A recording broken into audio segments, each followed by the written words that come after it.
Assalamualaikum warahmatullahi wabarakatuh. Selamat siang teman-teman semua.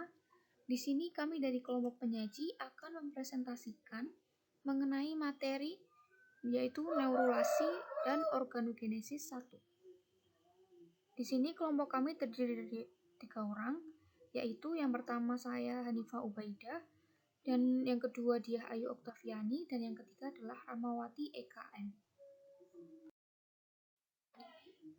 Siang ini kita akan membahas mengenai 4 subbab, yaitu yang pertama ada pengertian dari neurulasi, yang kedua ada proses dari neurulasi, yang ketiga ada pengertian dari organogenesis, dan yang keempat adalah tahapan dari organogenesis itu sendiri. Yang pertama ini adalah pengertian dari neurulasi. Neurulasi adalah pembentukan yang mengiringi pembentukan gastrula. Neurulasi ini berasal dari kata neuro yang berarti syaraf, dan neurulasi ini adalah proses awal pembentukan sistem saraf. Jadi jaringan ini berasal dari diferensiasi ektoderm sehingga disebut sebagai ektoderm neural. Neurulasi juga dapat diartikan dengan proses awal pembentukan sistem saraf yang melibatkan perubahan sel-sel ektoderm bakal neural yang dimulai dengan pembentukan keping neural atau neural plate, lipatan neural atau neural fold, serta penutupan lipatan ini untuk membentuk neural tube yang terbenam dalam dinding tubuh dan berdiferensiasi menjadi otak dan korda spinalis dan berakhir dengan terbentuknya bumbung neural.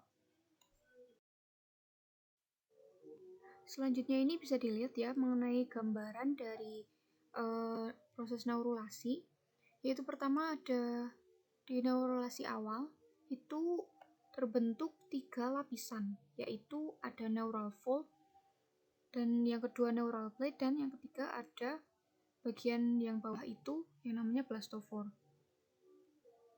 Untuk di neurulasi pertengahannya ini sudah mulai terbentuk neural groove.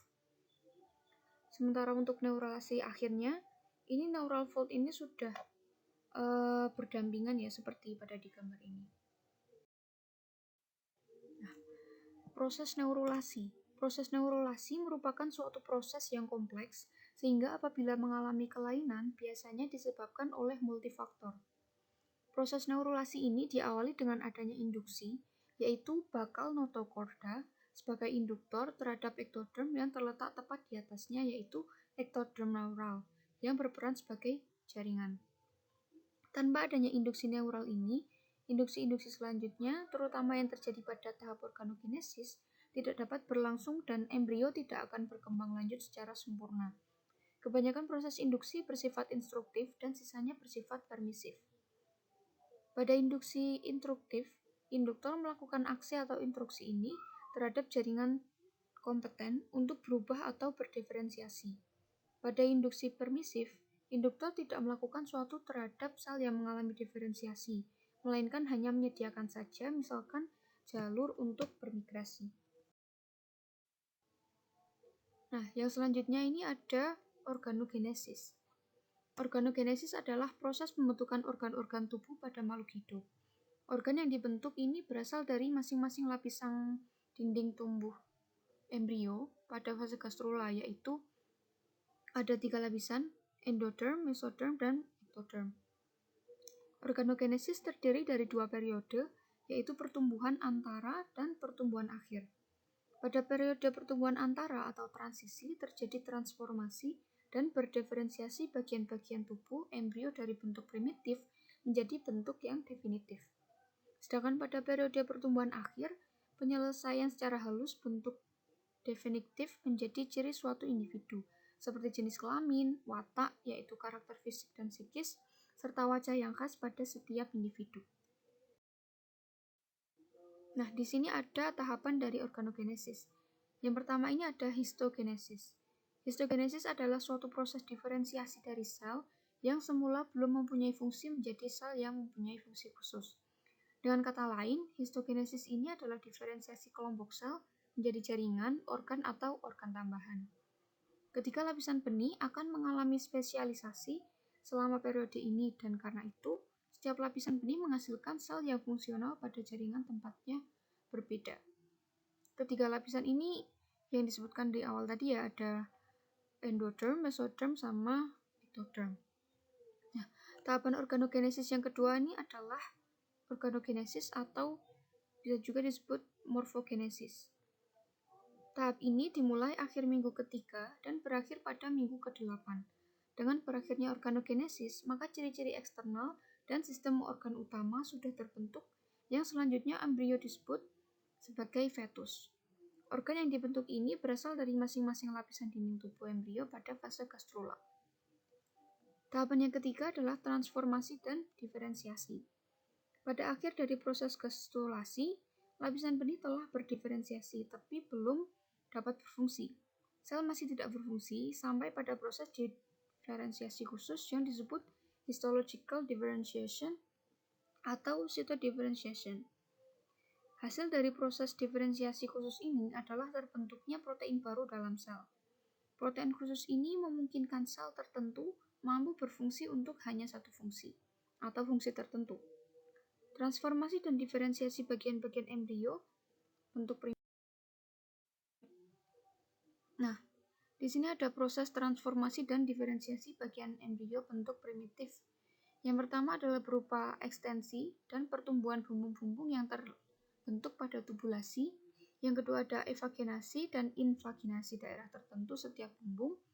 Yang ketiga ada pertumbuhan yang tak merata pada berbagai daerah bumbung.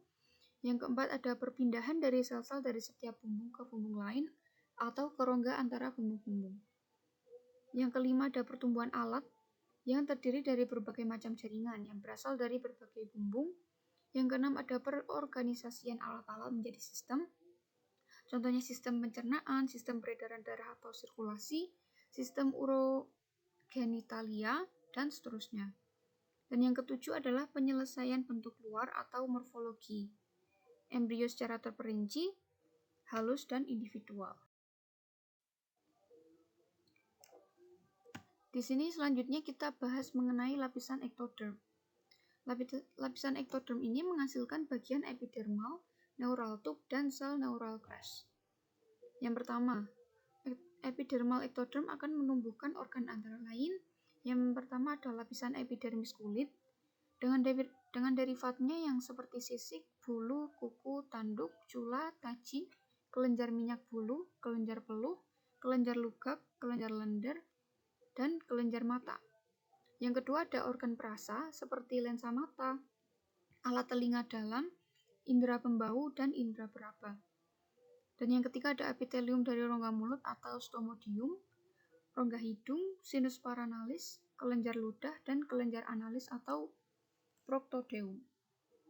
Nah, lapisan bagian yang kedua adalah neural tube akan menumbuhkan organ lain seperti otak, spinal cord, saraf perifer, ganglia, retina mata, beberapa reseptor pada kulit, reseptor pendengaran, dan perasa, juga neurohipofisis. Bagian yang ketiga adalah neural crest yang akan menumbuhkan organ lain seperti neurosensoris, neuron cholinergic, sistem saraf parasimpatik, neuron adrenergic, sel swan dan ginjal, sel medula adrenal, sel folikuler kelenjar tiroid, sel pigmen tubuh, tulang, dan lain sebagainya. Nah, sistem saraf itu terdiri dari sistem saraf pusat dan sistem saraf tepi, yaitu sistem saraf kranial, spinal, dan autonomi. Sistem saraf pusat berasal dari bumbung neural yang dihasilkan oleh proses neurulasi. Bumbung neural ini beserta salurannya atau neurosol berdiferensi menjadi otak dan medula spinalis atau sumsum tulang belakang. Saluran di dalam otak terdiri atas 4 vertikel dan di dalam saluran tersebut sebuah kanalis sentralis ada. Otak embrio mula-mula terdiri dari 3 wilayah, yaitu prosencephalon, mesencephalon, dan rhombencephalon. Kemudian otak berkembang menjadi 5 wilayah, yaitu prosencephalon, berkembang menjadi telencephalon atau bakal cerebrum, dan diencephalon. Adapun mesencephalon ini tetap sebagai mesencephalon. Sementara itu, rekombencephalon ini berkembang menjadi metencephalon atau bakal cerebrum dan mielencephalon atau bakal pons Farolli dan medula oblongata atau batang otak. Saluran di dalam telencephalon itu atau telosol yang bisa kita sebut ini lateral kiri dan kanan ialah ventrikel 1 dan ventrikel 2. Ventrikel 3 telosol, median diosol, ventrikel 4-nya ini adalah metasol dan mielosol. Mesosol tidak membentuk ventrikel ya, dan disebut sebagai ductus silivus. Dinding sistem saraf pusat awalnya adalah neuroepitelium yang merupakan sumber sel-sel saraf dan neuroglia. Kemudian, neuroepitelium pada batang otak dan STB akan terdiri atas lapisan ependum atau ventrikular yang membatasi lumen, mantel atau materi kelabu, dan marginal atau materi putih. Materi kelabu ini mengandung banyak sel saraf dan neuroglia, sementara materi putih berisi banyak akson bermielin. Pada otak anterior dari batang otak, letak kedua materi ini kebalikan dari kedudukannya di dalam STB. Selanjutnya, hipofisis ini dibentuk dari dua komponen, yaitu kantung Rathke atau dari stomodeum dan infundibulum atau dari diencephalon, yang masing-masing menjadi lobus anterior dan lobus posterior dan hipofisis. Lobus intermediat terletak pada perbatasan kantung Rathke bagian posterior dengan infundibulum. Tiap lobus menghasilkan hormon yang berbeda. Pembentukan organ indera ditandai dengan adanya penebalan atau plakoda pada ektoderm yang berhadapan dengan otak. Plakoda nasal atau olfaktorius, plakoda optik, dan plakoda optik atau auditorius masing-masing berhadapan dengan telencephalon, diencephalon, dan mielencephalon. Selain berasal dari plakoda optik atau bakal lensa, mata berasal juga dari bagian diencephalon, yaitu vesicula optik atau bakal retina. Bakal telinga yang mulai dibentuk adalah bakal telinga dalam berasal dari plakoda optik. Baru kemudian bakal telinga tengah dan berakhir dengan bakal telinga luar atau bagian yang hewan memiliki daun telinga atau pinna. Sekian presentasi dari kami. Jika ada pertanyaan, silahkan ditanyakan. Kurang lebihnya mohon maaf. Wassalamualaikum warahmatullahi wabarakatuh.